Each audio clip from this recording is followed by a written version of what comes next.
할렐루야. 오늘 시간 하나님의 큰 은혜가 가득 넘치기를 간절히 축복합니다.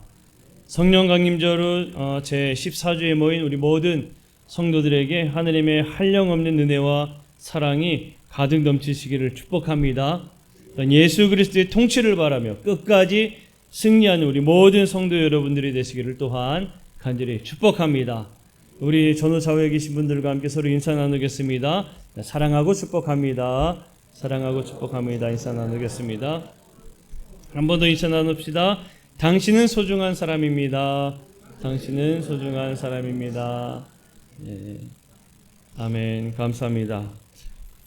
여러분, 양토실실이라는 말이 있습니다. 양토실실.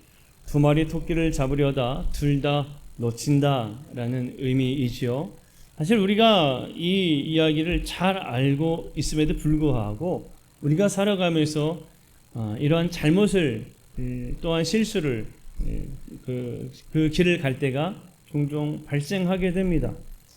무엇보다도 우리 그리스도인들이 신앙생활도 잘하고 싶고 또 내 삶도 잘 되고 싶은 마음 누구나 아마 같을 것이고 또 간절한 마음이 있을 겁니다.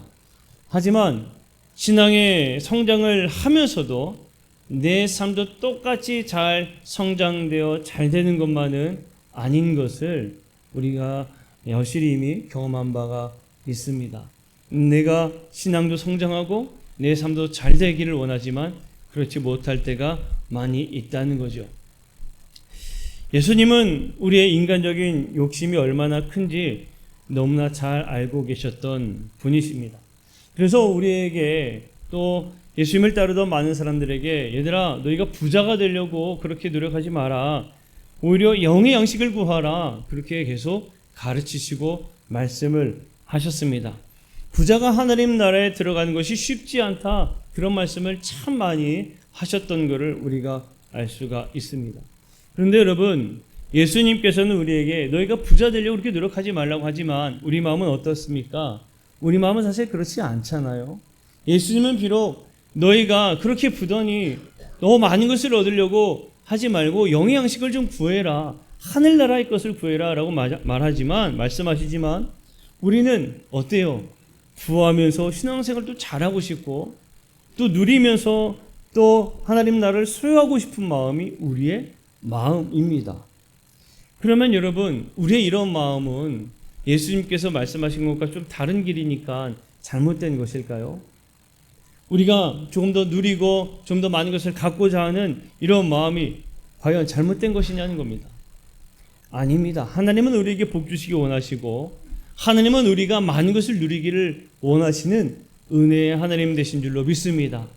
그렇기 때문에 우리가 많은 것을 누리고자 하는 마음, 그것을 꼭 나쁘다, 잘못됐다라고 정죄할 필요는까지는 없다는 거예요. 그렇다면 왜 예수님께서 부자가 되는 것을 경계하실까요? 왜 예수님은 너희 마음에 많은 것을 얻고자 육신의 좋은 것들을 얻고자 그렇게 부단히 노력하지 마라. 올해 영의 양식을 구하여 살라고 우리에게 말씀하고 계시는 걸까요? 오늘 우리가 함께 읽은 이 요한복음의 본문의 이 말씀은 우리가 계속적으로 이어지고 있는 말씀임을 알 수가 있습니다. 오병이어 사건에서부터 지금까지 계속 이어지고 있어요.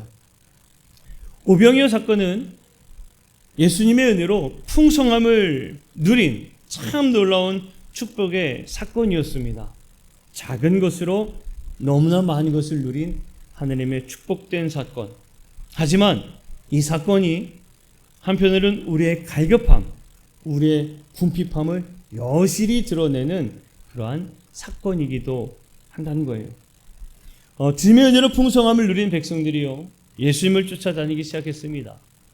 그 길이 비록 호수를 건너야 하는 수고로움이 있다 할지라도 내가 그 수고로움이 있다 할지라도 주님과 함께하면 풍성함이 있으니 그 길을 마다하지 않고 가겠다는 많은 사람들의 열망이 그 안에 담겨 있었다는 거예요.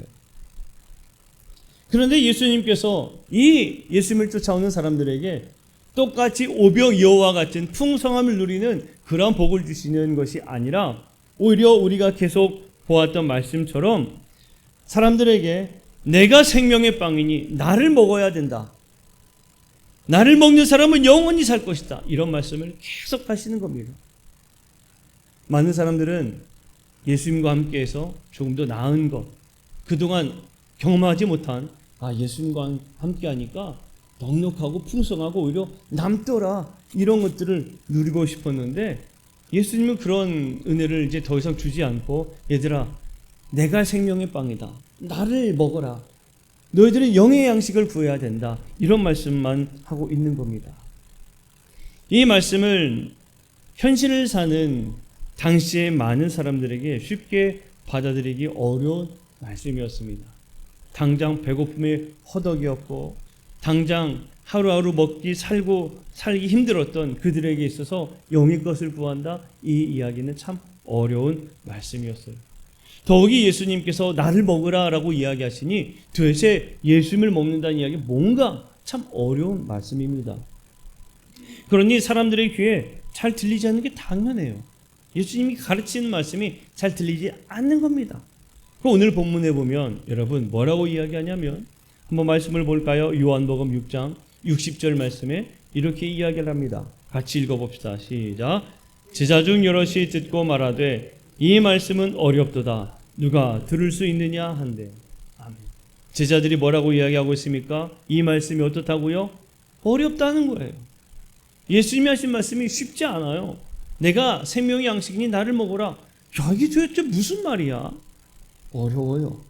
그런데요, 예수님의 이 가르침이 어렵다라고 번역된 이 원어를 보게 되면 그 단어가 스콜레로스라는 단어인데 이 스콜레로스라는 단어가요, 단순히 이해하기 어렵다, 예수님의 말뜻을 이해할 수가 없다라는 말이 아니라 거북하다, 받아들이거나 동의할 수 없다, 이런 의미를 가지고 있어요. 예수님이 지금 하는 말씀이 나에게 참 거북하다는 거예요. 거북하다는 겁니다. 자, 이 이야기는 무슨 이야기일까요? 예수님께서 하시는 말씀의 의미가 뭔지는 알 수 있겠다는 거예요. 그런데 그 말씀이 내게는 받아들여지지 않는다는 겁니다. 조금 더 쉽게 한번 다가가 볼까요? 하루하루 참 살기 힘들었던 그들이 참 좋은 것으로 예수님을 만나서 풍성함을 누려서 이제 더 좋은 것을 계속 누릴 수 있겠거니 했는데 예수님께서는 그것은 주지 않고 영의 양식을 먹어야 된다고만 얘기하니 왜 더 이 세상 살아가는 데 필요한 것들을 더 주지 않을까? 왜 공급해 주지 않을까? 거북한 겁니다. 받아들일 수가 없는 거예요. 동요할 수 없다는 거죠. 몸은 예수님과 함께하고 있지만 예수님의 그 뜻이 그대로 전달되지 못하고 있는 겁니다.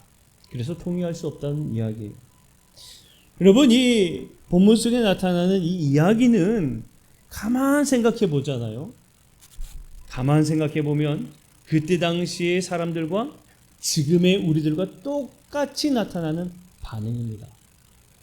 예수님이 우리에게 주시는 생명의 말씀을 우리가 듣게 되면 그 생명의 말씀이 아멘 하고 내가 믿음으로 다가가는 것이 아니라 영생을 얻고 내가 힘 대신 주님을 더 잘 믿어야 된다는 그 말씀들이 내게 다가오면은 오히려 그 말씀보다는 나에게 복 주시옵소서, 내가 이 세상 살아가는데 필요한 것들을 채워달라는 그러한 말씀들이 다가오지 않기 때문에 지금도 여전히 똑같이 거북하다, 받아들일 수 없다라는 반응이 나타난다는 거예요. 예수님을 따라 온 사람들에게 있어서 받은 것은 먹음의 풍성함이었습니다.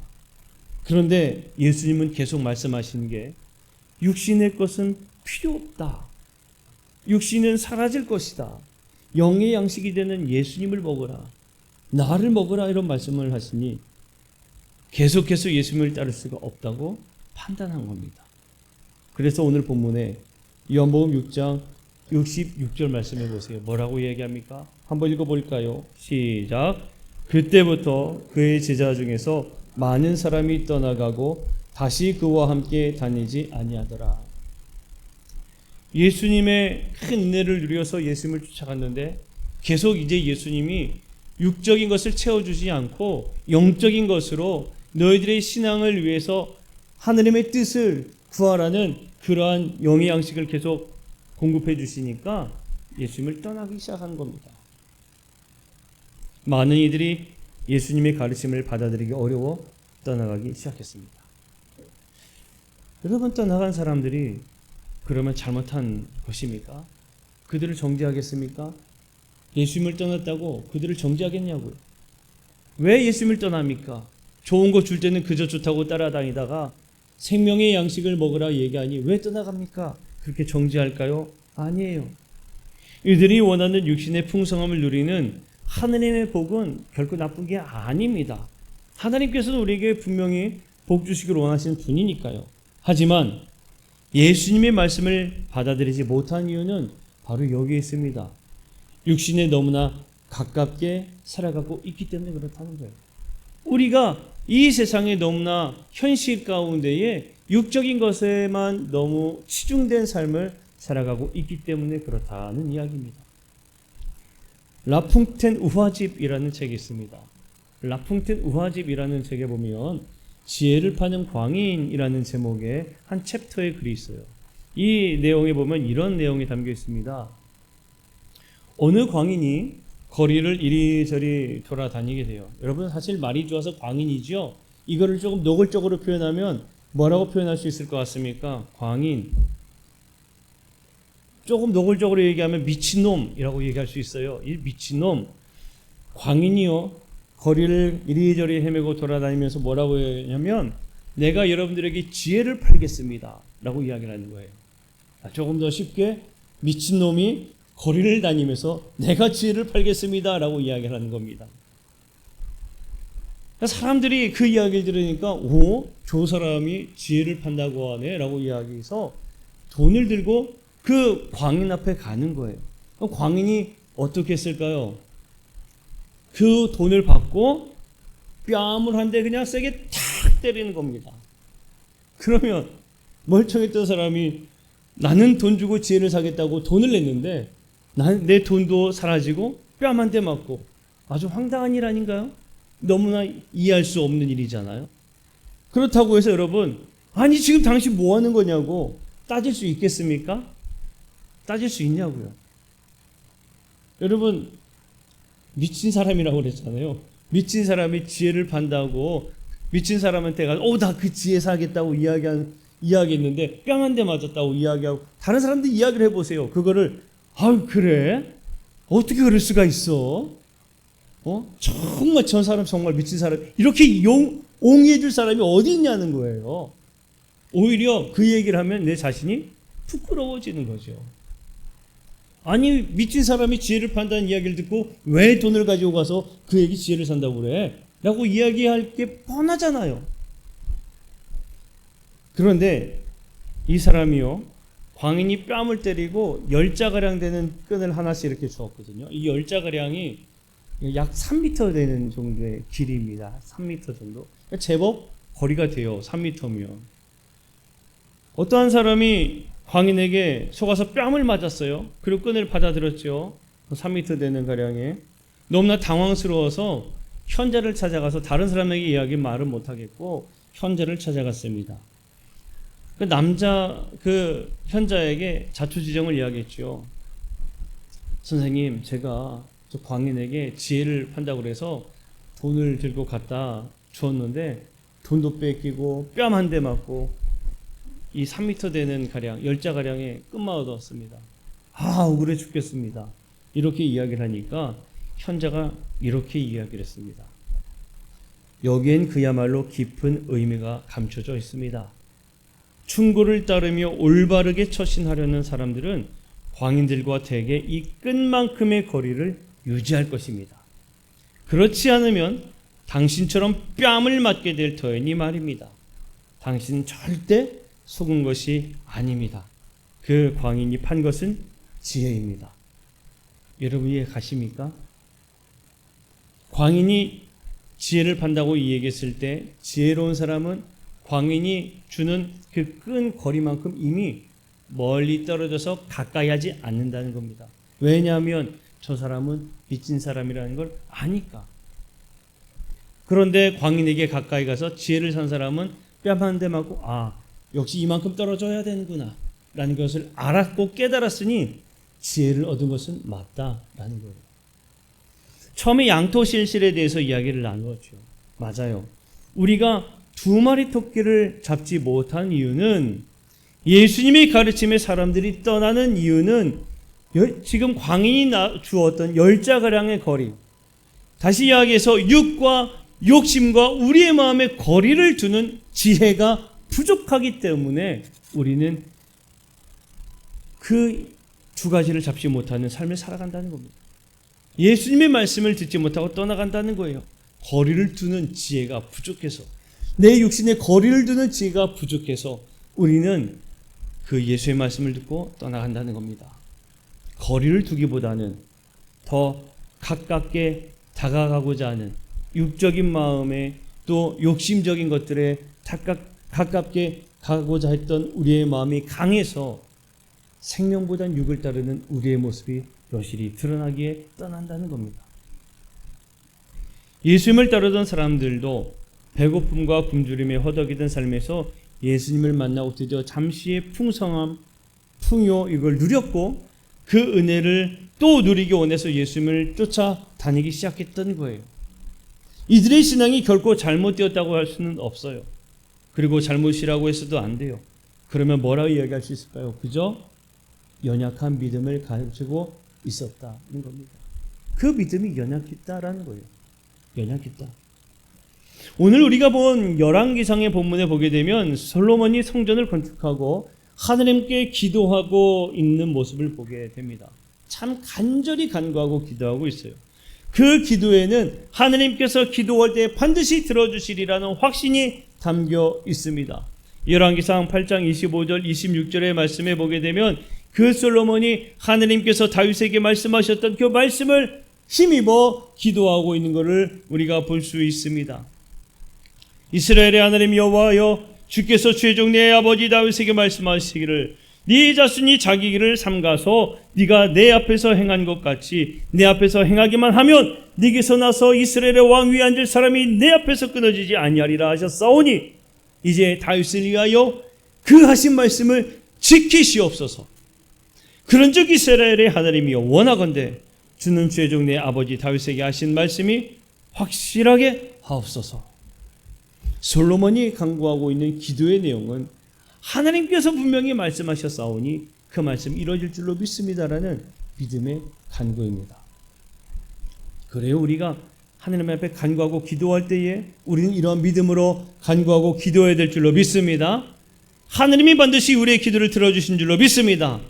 약속하셨고 그 약속에 따라 분명히 응답하신다는 거예요.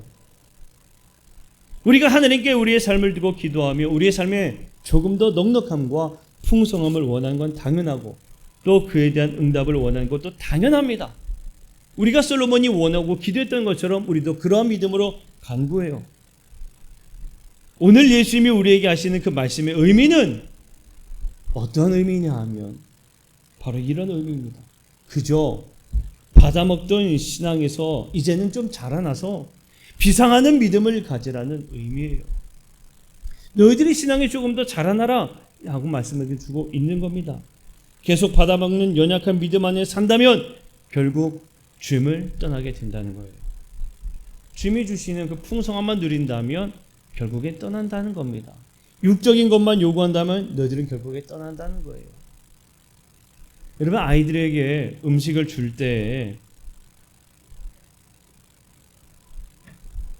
아이들이 원하는 거, 좋아하는 거 다 모든 걸 다 좋아, 잘 먹으면 좋지요. 그렇지만 아이들이 다 잘 먹는 것만은 아닙니다. 그렇죠? 아이들이 좋아하는 것만 줄 수가 없어요.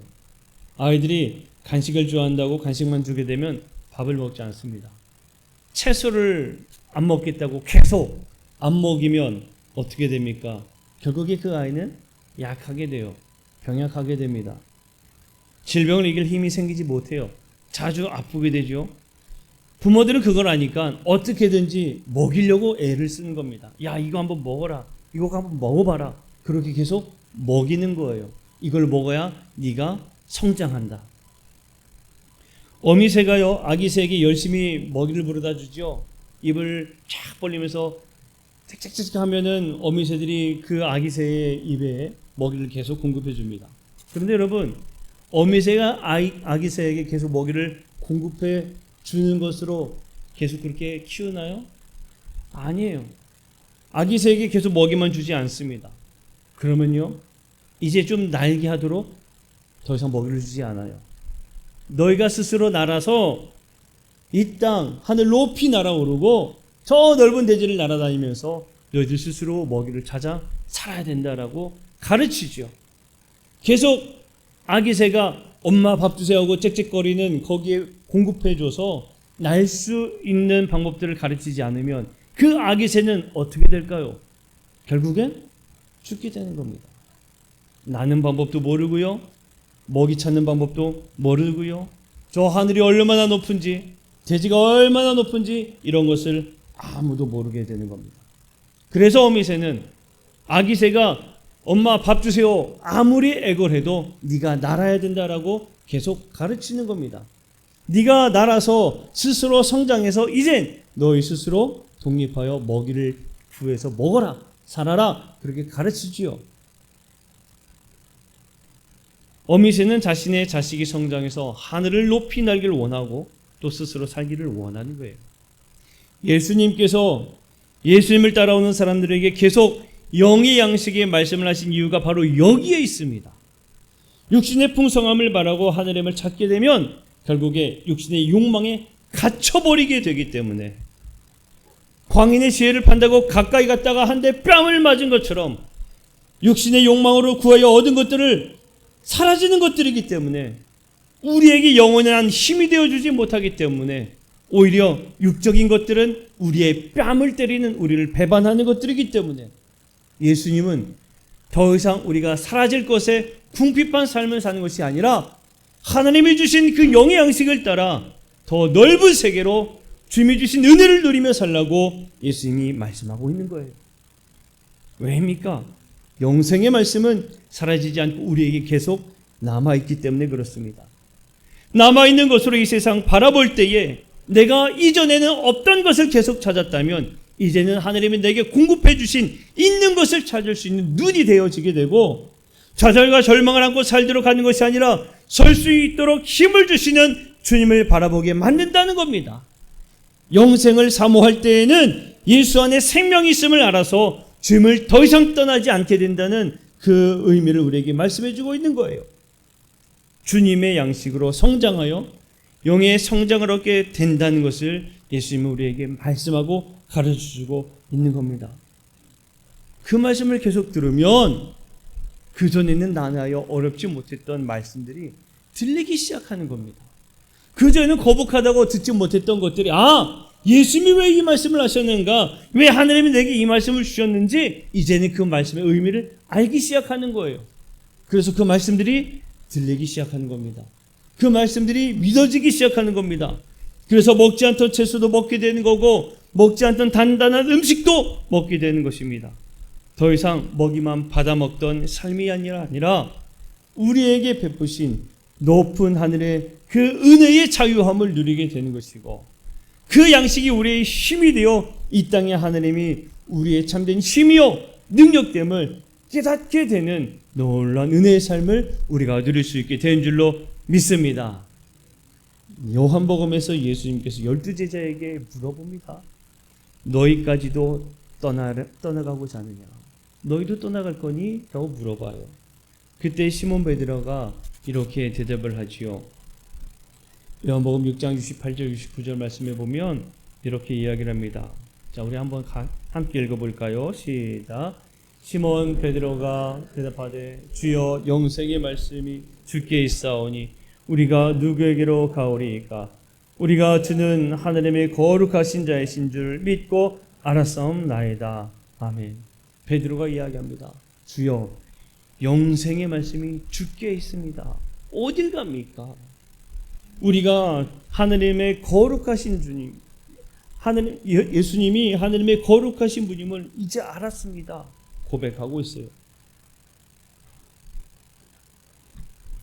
베드로가 여기에서 말하는 알았습니다 라고 이야기하는 원문을 보게 되면 헤키노 카멘이라고 쓰여져 있는데 이 원어가 기노스코라는 단어입니다. 히브리어는 야다와 같은 의미예요. 뭐냐면 알다라는 거거든요. 조금 더 의미를 확실하게 하면요, 확실합니다, 확신합니다, 나는 확증합니다, 믿습니다라는 의미예요. 내가 예수님이 하나님의 거룩하신 분임을 믿습니다. 내가 예수님이 하나님의 거룩한 분임을 확신합니다. 확신합니다. 믿음에 고백하는 겁니다.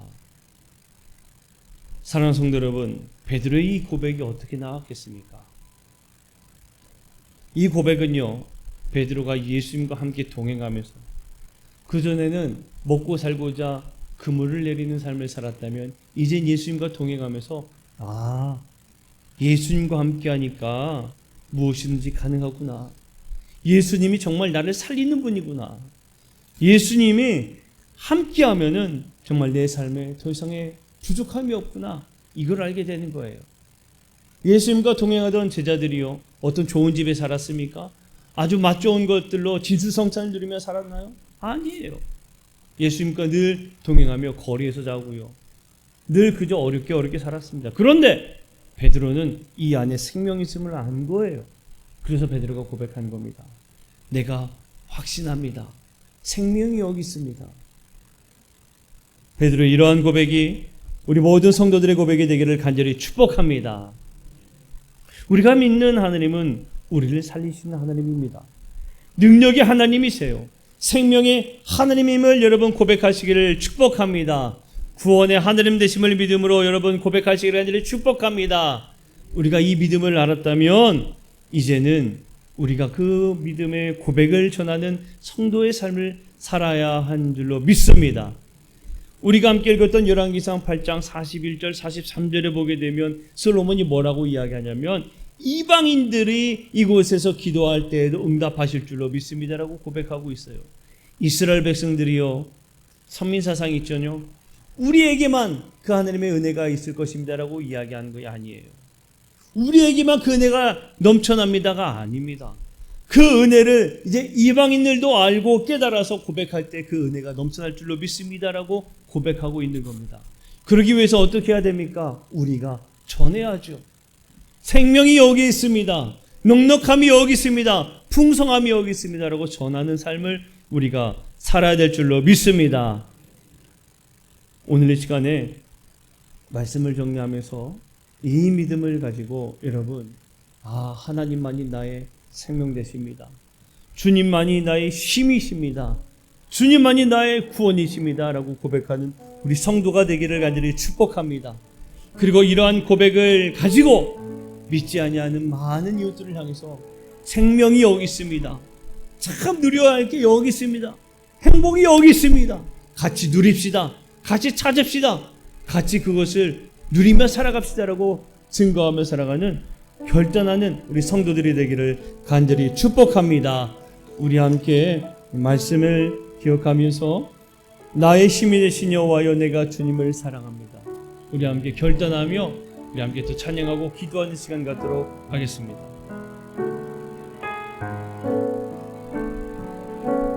나의 힘이 되신 여호와여 내가 주님을 사랑합니다. 주는 나의 반석이시며 나의 요새시라.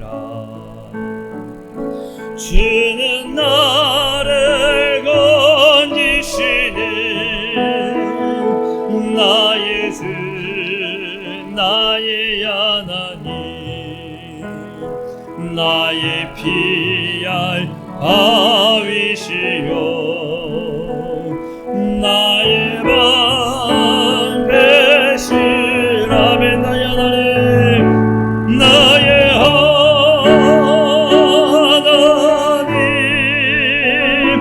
나의 하나님 구원의 부르시여 나의 산성이라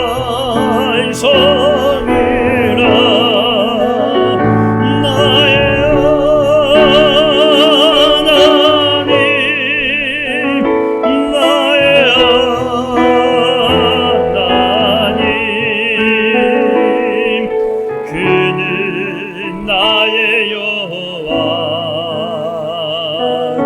나의 구세주 나의 생명이신 여호와여 내가 주님을 찬양합니다. 주는 나의 사랑이시며 나의 의지시라. 주는 나를 이끄시오 주의 길 인도하시며 나의 생의 목자 되시니 내가 따르리라며 나의 하나님 나의 하나 생명의 면류관으로 생명의 면류관으로 내게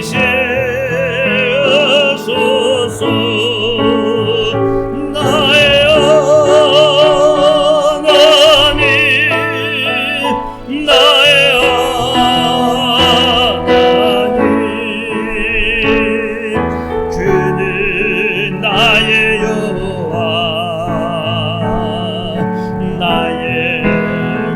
우리 한번 고백합니다. 나의 하나님 나의 하나님 나의 하나 생명의 면류관으로 생명의 면류관으로 내게 세우소서. 아멘. 나의